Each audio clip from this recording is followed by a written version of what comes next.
เป็นที่คุณผู้ชมทุกคนด้วยนะครับผมก็อยู่กับแก้มไมค์ครับนะครับผมก็มาอยู่กับสังเวียนหมาครับหมาครับมึงหมาแล้วครับเชี่ยอะไรเนี่ยโอเคก็วันนี้ตัวจะปะทะกันมึงก็เห็นเลยนะครับมึงขึ้นไหนนะโอเค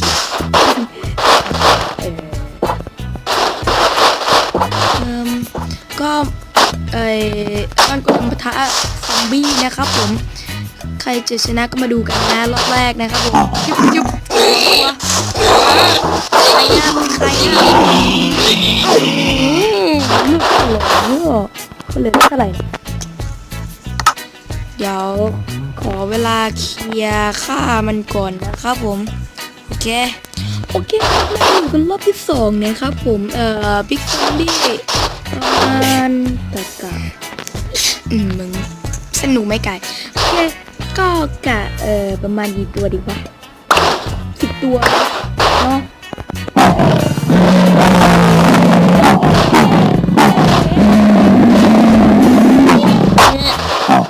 โอเคเดินได้สนุกกันมา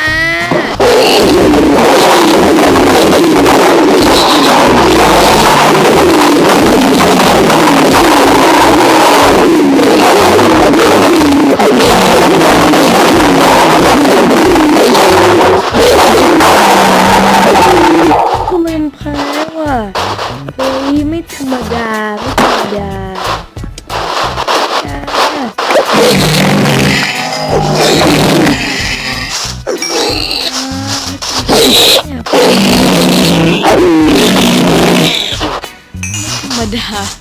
เอาจริงดิโอเคครับไปรอบต่อไปเลยโอเคมารอบต่อมาเลยนี่ครับผมก็พิกซอมบี้ประมาณประมาณทักกะแล้วก็30 ตัวเนาะจะลืมใช่ไหมล่ะ24 ตัวโอเคนะก็วางหมดแล้วมีตัวเล็กมาด้วยอยู่ไหนเนี่ยอยู่ไหนเป็นตัวเหี้ยอะไรเนี่ยมึงริชามาตัวยังตัวสำเร็จเลยตัวนี้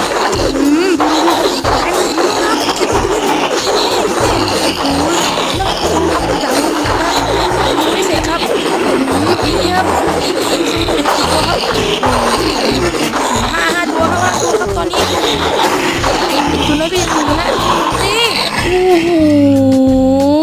เย็ดแค่เหลือ1 ตัวเหมือนตัวนี้ไม่โดนตีด้วยนะ5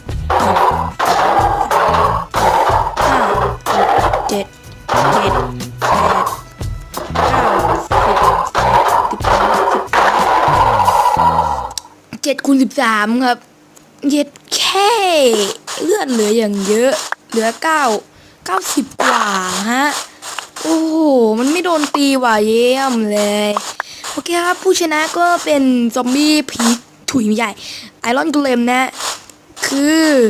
กฎของกติกาเกมนี้ฮะถ้าตัวไหนแพ้ต้องมาสู้กับเรานะอีกนะฮะเอาจริงเหรอ เอาจริงเหรอโอเคขออนุญาตเตรียมชุดโอเคนะครับก็เสร็จแล้วซอมบี้พิกตอนนั้นเหลือ5 ตัวใช่ไหมแล้วก็วาง1 2 3 4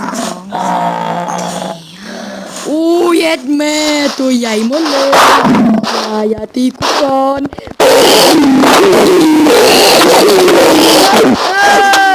ไปแล้วครับมึงตีแรงกว่าไอรอนโกเลมอีกอะโอเคครับใครชอบก็อย่าลืมกดไลค์กด Subscribe นะครับผมต่อไปนะครับคือจะบอกว่าทำคลิปแรกแล้วคลิปแรกดีกว่าคลิปนี้อีกแต่ว่าไอ้เฮียกูลืมเปิดเสียงอ้าวไม่ปิดอีก